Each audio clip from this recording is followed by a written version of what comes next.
दोस्तों, अगर आपको भी इंडिया और श्रीलंका के बीच खेला गया सांसें रोक देने वाला सबसे रोमांचक पहला वनडे मैच पसंद आया हो तो हमारी इस वीडियो को दिल से एक लाइक जरूर कीजिएगा। आज की वीडियो का लाइक टारगेट केवल 400 लाइक का है दोस्तों, तो वीडियो को लाइक करना बिल्कुल ना भूलें।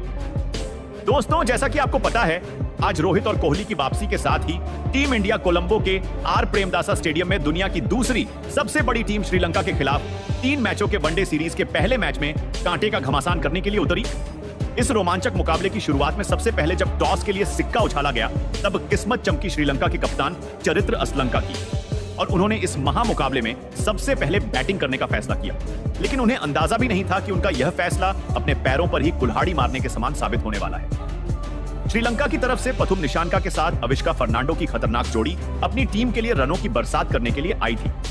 पहले ओवर की चौथी ही गेंद पर सिराज को थप्पड़ की तरह करारा चौका निशंका ने जड़ दिया था। ऐसा लगा था कि आज यह खिलाड़ी अपने बल्ले से आग उगलने वाला है, लेकिन मोहम्मद सिराज भी कोई कच्चे खिलाड़ी नहीं है। लंका डिस्ट्रॉयर के नाम से मशहूर इस खिलाड़ी ने तीसरे ओवर में वापसी करते ही अविष्का फर्नांडो को अपने जाल में फंसाया, जिनका आसान सा कैच बाउंड्री पर खड़े अर्शदीप सिंह ने लपककर श्रीलंका को सबसे बड़ा पहला झटका दे दिया था, जहां फर्नांडो केवल 1 रन बनाकर पेवेलियन लौट गए और 3 ओवर में केवल 7 रन बने थे और लंका का पहला बल्लेबाज ढेर हो चुका था।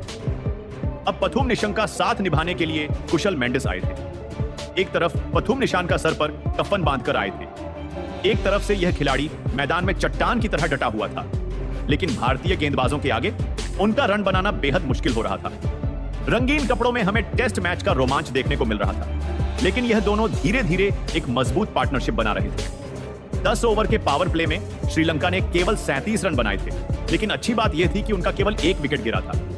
टीम इंडिया उसके बाद कोई भी सफलता हासिल नहीं कर पाई थी और उनके बीच हो रही साझेदारी टीम इंडिया की टेंशन बढ़ा रही थी। कुशल मेंडिस और पथुम निशान का विस्फोटक अंदाज में बैटिंग करना शुरू कर चुके थे, लेकिन दोस्तों, जैसे ही लंका खेमे में खुशियां आई, 14वें ओवर में रोहित ने मास्टर स्ट्रोक खेलते हुए शिवम दुबे को गेंदबाजी में बुलाया और आते ही इस खिलाड़ी ने अपनी पहली ही गेंद पर कुशल मेंडिस का शिकार कर एक बार फिर लंका के खेमे में मातम पैदा कर दिया था। जहां शानदार फॉर्म में लग रहे कुशल मेंडिस केवल 14 रन बनाकर पेवेलियन लौट गए। उनके आउट होने के बाद अब मैदान में मोर्चा संभालने के लिए सदीरा समर विक्रमा आए थे। 14 ओवर में श्रीलंका ने 50 रन 2 विकेट के नुकसान पर बना लिए थे, लेकिन उनकी यह मेहनत ज्यादा रंग नहीं ला पाई। 19वें ओवर में अक्षर पटेल ने समर विक्रमा का शिकार कर लंका की कमर तोड़ने की तैयारी कर ली थी, जहां यह खिलाड़ी भी 18 गेंद पर केवल 8 रन बनाकर पेवेलियन लौट गया। एक तरफ से खड़े खड़े पथुम निशान का अपनी टीम की बर्बादी का नजारा देख रहे थे।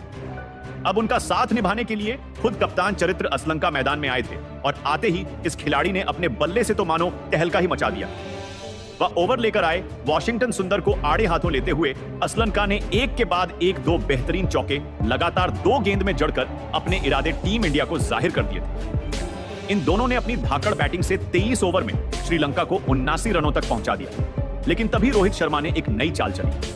उन्होंने 24वें ओवर में कुलदीप यादव को विकेट की तलाश में बुलाया और इस बार भी उनका यह तीर निशाने पर लगा, जहां कुलदीप यादव ने अपनी 5वीं ही गेंद पर चरित्र असलंका को फंसा लिया।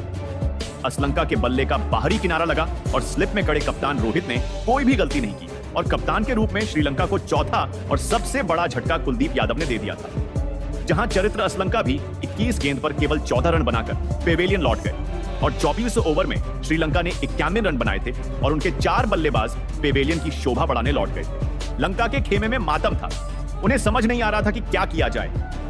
गेंदबाजों के विकेटों की आंधी में पूरी की पूरी श्रीलंका तबाह हो चुकी थी। हालांकि इसी बीच निशंका ने अपना अर्धशतक 66 गेंद में पूरा किया और अपनी टीम के लिए सबसे बड़े संकट मोचन बने। उनका साथ निभाने के लिए अब जनित लियांगे मैदान में आए थे। उन्होंने निशंका के साथ मिलकर 26 ओवर में श्रीलंका को 100 रनों तक पहुंचाया, लेकिन श्रीलंका को सबसे बड़ा झटका 27वें ओवर में तो वॉशिंगटन सुंदर ने दिया, जब उन्होंने सेठ बल्लेबाज निशंका का भी शिकार कर आधी श्रीलंका को समेट दिया था, जहां निशंका 75 गेंद पर 9 चौकों की बदौलत 56 रन बनाकर पेवेलियन लौट गए। 27 ओवर में श्रीलंका ने 101 रन 5 विकेट के नुकसान पर बनाए थे और उनके 5 बल्लेबाज पेवेलियन लौट गए थे। लंका पूरी तरीके से तहस नहस हो चुकी थी। वे ओवर में अक्षर पटेल ने जनित लियांगे का भी शिकार कर लिया, जहां यह खिलाड़ी 26 गेंद पर केवल 20 रन बनाकर पेवेलियन लौटा। 35 ओवर में 143 रन बनाकर अपने 6 बल्लेबाज गवा दिए थे। अब मैदान में वाणिंदु हसारंगा, दूनित बेलालागे का साथ निभाने आए थे। आते ही उन्होंने तूफानी छक्के से अपना खाता खोला और श्रीलंका को 150 रनों के पार पहुंचाया। ये खिलाड़ी विस्फोटक अंदाज में बैटिंग करने के इरादे से आए थे। आते ही कुलदीप के खिलाफ छक्का लगाना हो या अक्षर के खिलाफ चौका, हंसरंगा को रोकना टीम इंडिया के लिए बड़ी चुनौती साबित हो रहा था। लेकिन इस मुसीबत को 43वें ओवर में अर्शदीप सिंह ने वापस भेजा, जहां हंसरंगा 35 गेंद पर 2 छक्के और 1 चौके की बदौलत 24 रन बनाकर पेवेलियन लौट गए। हालांकि एक छोर से बेलालगे वन मैन आर्मी की तरह भारतीय गेंदबाजों की नाक में दम किए हुए थे। उन्होंने अकेले ही श्रीलंका को 200 रनों के पार अकिला धनंजय के साथ मिलकर पहुंचा दिया। साथ ही साथ केवल इंतन गेंद पर अपना बेहतरीन अर्धशतक भी ठोक दिया। तो पारी के 48वें ओवर में बेलालागे ने सिराज को निशाना बनाते हुए एक छक्का और एक और बेहतरीन चौका जड़ दिया। हालांकि अंतिम ओवर में अर्शदीप ने अकिला धनंजय का शिकार किया, जहां धनंजय 17 रन बनाकर पेवेलियन लौटे। लेकिन दूनित बेलालागे ने भारत की नाक में दम कर दिया और अंत तक नाबाद रहते हुए न केवल इस खिलाड़ी ने 50 ओवर में श्रीलंका को 230 रनों के बेहतरीन फाइटिंग टोटल तक पहुंचाया, बल्कि खुद 65 गेंद पर 7 चौकों, 2 तूफानी छक्कों की बदौलत 66 रन की शानदार पारी खेली। दूसरी तरफ टीम इंडिया के लिए अर्शदीप सिंह और अक्षर पटेल ने 2-2 सफलताएं हासिल की। वहीं मोहम्मद सिराज, शिवम दुबे, कुलदीप यादव और वॉशिंगटन सुंदर को एक-एक विकेट मिला। अब दोस्तों, पूरी दुनिया सोच रही थी कि टीम इंडिया इस लक्ष्य को आसानी से हासिल कर जाएगी। आखिर हो भी क्यों ना, भारत के पास एक से बढ़कर एक बल्लेबाजों की फौज थी। दूसरी तरफ श्रीलंका जल्द से जल्द टीम इंडिया को ऑल आउट कर यह मैच जीतना चाहती थी। अब टीम इंडिया के लिए रनों की ताबड़तोड़ बरसात करने के इरादे से खुद कप्तान रोहित शर्मा के साथ शुभमन गिल की खतरनाक जोड़ी मैदान में उतरी थी और आते ही रोहित शर्मा ने पारी की दूसरी ही गेंद पर तूफानी छक्का जड़कर अपने तेवर श्रीलंका को दिखाए।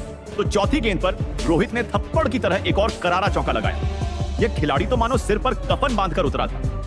दूसरी तरफ शुभमन गिल ने भी कप्तान के पद चिन्हों पर चलते हुए चौकों की झड़ी लगा दी। इसी दरमियान तीसरे ओवर में रोहित शर्मा को एक जीवन दान भी मिला और यह जीवन दान मिलते ही रोहित शर्मा तो मानो यमराज बनकर श्रीलंका पर टूट पड़े। उनके डेब्यूटेंट गेंदबाज मोहम्मद सिराज को आड़े हाथों लेते हुए रोहित ने चौथे ओवर में 2 खतरनाक चौके और एक तूफानी छक्का बटोरकर 4 ओवर में ही टीम इंडिया को 40 रनों तक पहुंचा दिया था। अभी से श्रीलंका की हालत खराब हो चुकी थी, क्योंकि हिटमैन का कहर उन पर टूटा था। एक बार फिर रोहित अपनी पसंदीदा टीम लंका की धज्जियां उड़ाने का मन बना चुके थे। वनडे में वह T20 की अप्रोच लेकर श्रीलंका के गेंदबाजों की बेरहमी से कुटाई कर रहे थे। केवल 5.3 ओवर में ही गिल और रोहित ने 50 रनों की तूफानी पार्टनरशिप बनाकर मैच को अभी से अपनी मुट्ठी में कर लिया था। देखते ही देखते कप्तान रोहित ने केवल 33 गेंद पर अपना तूफानी अर्धशतक ठोक दिया। 10 ओवर में ही उन्होंने टीम इंडिया को 71 रनों तक पहुंचा दिया था। ऐसा लगा था कि टीम इंडिया अब तो आसानी से 10 विकेट से जीत जाएगी, लेकिन तभी श्रीलंका की वापसी का शंखनाद होता है। दूनित बेलालागे ने शुभमन गिल का शिकार कर टीम इंडिया को पहला झटका दिया। जहां गिल 35 गेंद पर 2 चौकों की बदौलत केवल 16 रन बनाकर पेवेलियन लौट गए, तो उनके आउट होते ही 2 ओवर बाद हीरो रोहित शर्मा भी बेलालागे की ही गेंद पर LBW हो गए। वह 47 गेंद पर 7 चौकों और 3 तूफानी छक्कों की बदौलत 58 रन की शानदार पारी खेलकर वापस लौटे।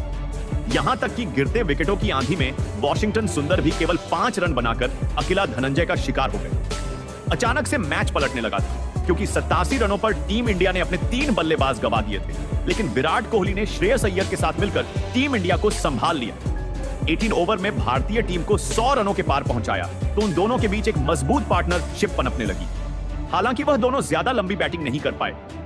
विराट केवल 32 गेंद पर 24 रन बनाकर हंसरंगा का शिकार हुए, तो श्रेयस अय्यर भी 23 गेंद पर केवल 23 रन बना पाए। अचानक 2 बड़े विकेट गिरने के बाद टीम इंडिया मुश्किल में थी। 29 ओवर में भारतीय टीम ने 144 रन 5 विकेट के नुकसान पर बना लिए थे। केएल राहुल के साथ अक्षर पटेल मैदान में मौजूद थे, जो टीम इंडिया को आसानी से जीत की तरफ ले जाने का काम कर रहे थे और उन्होंने अंत तक हार नहीं मानी। लेकिन तभी हंसरंगा ने केएल राहुल को बेलालगे के हाथों कैच आउट कर श्रीलंका की वापसी एक बार फिर इस मैच में कर दी। अब दूसरी तरफ अक्षर पटेल ने भी काफी देर तक अच्छी बल्लेबाजी करी और चौके छक्के लगाने शुरू कर दिए, लेकिन 177 रन पर पहुंचते ही अक्षर पटेल भी असलंका की गेंद पर कुशल मेंडिस को कैच थमा बैठे। केएल राहुल ने जहां 31 रन बनाए, तो वही अक्षर पटेल ने 33 रन की पारी खेली। अब इसके बाद बल्लेबाजी करने आए शिवम दुबे। शिवम दुबे ने आते ही छक्का लगाकर सबको यह बता दिया कि मैच अभी भी भारत ही जीतेगा। लेकिन कुलदीप यादव 2 रन बनाकर आउट हो गए। तो वहीं शिवम दुबे के साथ बल्लेबाजी करने आए मोहम्मद सिराज। उन्होंने भी भारतीय टीम के लिए जमकर बल्लेबाजी करी। भारतीय टीम लगभग यह मैच जीत चुकी थी। 1 रन जीत के लिए चाहिए था। इस दौरान शिवम दुबे असलंका की गेंद पर LBW आउट हो गए। दुबे ने अपनी पारी में 24 गेंद खेलकर 25 रन बनाए। तो अब भारतीय टीम को 1 रन चाहिए था और 1 विकेट बचा था। बल्लेबाजी करने के लिए आए थे अर्शदीप सिंह, और अब 47वें ओवर की 5वीं गेंद पर जो हुआ उसने तो पूरे क्रिकेट जगत को हिलाकर रख दिया। आपको बता दें, अर्शदीप सिंह हीरो बनने के चक्कर में जीरो बन गए। अर्शदीप सिंह को असलंका ने एक स्लो गेंद डाल दी, जिस पर छक्का मारने के चक्कर में अर्शदीप सिंह LBW आउट हो गए और यह मैच टाई हो गया। दोस्तों, पूरा क्रिकेट जगत हैरान है कि भारत यह जीत हुआ मैच ट्राई कर बैठा। लेकिन दोस्तों, टाई होने के बाद मैच सुपर ओवर में चला गया और फिर इसके बाद पहले बल्लेबाजी करने के लिए श्रीलंका को बुलाया गया। श्रीलंका की तरफ से सुपर ओवर में बल्लेबाजी करने के लिए आए वेल्लालगे और हसरंगा, और वहीं भारतीय टीम की तरफ से गेंदबाजी करने आए अर्शदीप सिंह। अर्शदीप ने आते ही पहली गेंद पर हसरंगा को अक्षर पटेल के हाथों कैच आउट करवाकर पवेलियन का रास्ता दिखाया। इसके बाद अगली गेंद पर 1 रन बना और तीसरी गेंद पर चौका आ गया। चौथी गेंद पर 1 ही रन आया, लेकिन 5वीं गेंद पर वेल्लालगे ने छक्का जड़ दिया। आखिरी गेंद पर 3 रन लेकर सुपर ओवर में श्रीलंका की टीम ने 16 रन बना डाला। भारतीय टीम को अब जीत के लिए 17 रन चाहिए थे। वहीं भारतीय टीम की तरफ से बल्लेबाजी करने के लिए आए रोहित शर्मा और शुभमन गिल। श्रीलंका की तरफ से गेंदबाजी करा रहे थे हसरंगा। दोस्तों, रोहित शर्मा ने आते ही पहले ही गेंद पर छक्का लगाकर सबको बता दिया कि अब यह मैच भारतीय टीम ही जीतेगी। जीत के लिए भारतीय टीम को 11 रन चाहिए थे। दूसरी गेंद पर सिर्फ 1 ही रन आया। तीसरी गेंद पर गिल ने 1 रन लेकर स्ट्राइक फिर से रोहित शर्मा को दी। वहीं इसके बाद चौथी गेंद पर 1 भी रन नहीं आया। भारत को अब जीत के लिए 10 रन चाहिए थे। इसके बाद रोहित शर्मा ने हसरंगा की गेंद पर सीधा बॉलर के ऊपर से शानदार छक्का जड़कर भारतीय टीम की जीत की उम्मीदें और बढ़ा दी। और फिर अंतिम गेंद पर जीत के लिए सिर्फ 4 रन चाहिए थे। रोहित शर्मा स्ट्राइक पर खड़े थे। हसरंगा ने एक स्लो गेंद रोहित शर्मा को डाली, जिस पर रोहित शर्मा ने एक बार फिर लॉन्ग ऑन की तरफ हवा में गेंद को मार दिया। ऐसा लग रहा था रोहित शर्मा कैच आउट हो जाएंगे, लेकिन गेंद सीधा स्टेडियम में चली गई और यह छक्का हो गया और भारतीय टीम ने यह मैच सुपर ओवर में जीतकर इतिहास रच दिया। दोस्तों, रोहित शर्मा की बल्लेबाजी की जितनी तारीफ करी जाए उतनी कम है। भारतीय टीम के लिए रोहित शर्मा सबसे खतरनाक बल्लेबाज हैं। लेकिन आप सभी रोहित शर्मा की खतरनाक बल्लेबाजी को 10 में से कितने नंबर देंगे? अपनी राय कमेंट सेक्शन में जरूर बताएं और ऐसे ही शानदार खबरों के लिए हमारी इस वीडियो को लाइक और चैनल को सब्सक्राइब करना ना भूलें। धन्यवाद।